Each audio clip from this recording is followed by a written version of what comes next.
I fired instinctively at that soldier, hitting him right in the head, but it was not a good idea. He obviously didn't come alone. When the others came in, I closed my eyes. I heard a lot of commotion and then felt a sharp pain in the stomach. They were kicking me while another tried in vain to convince himself that the soldier on the ground was still alive. They hit me in the ribs, the back, and the stomach.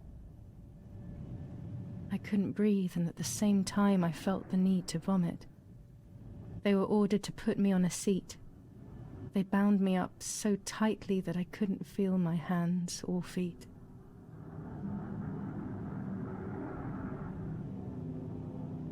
On the seat next to me was my father. He was breathing, but he appeared to be unconscious. The guy in charge started asking me questions. He kept hitting me in the face and head with some kind of short cane. It was so violent I thought my skull would crack open. All I could taste in my mouth was blood and broken teeth. I ran my tongue across my teeth, thinking to myself that I'd never be able to smile again.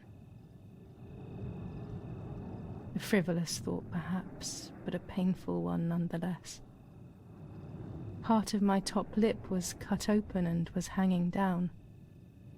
I foolishly tried to put it back in place using my tongue and lower lip. I threw up. They forced me to confess that my father had been carrying out all kinds of activity within the German army. Of course, I didn't know anything about it, so I tried to explain. But those punches... I would have done whatever it took to stop them. Whatever it took.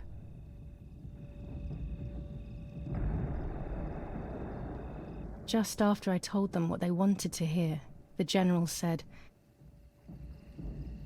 "All it took were 2 slaps and you sold out your father, you German whore." Then he ordered my father to be executed. It took less than a moment. He didn't even move. He pointed to one of the soldiers and then he pointed to me. My time had come.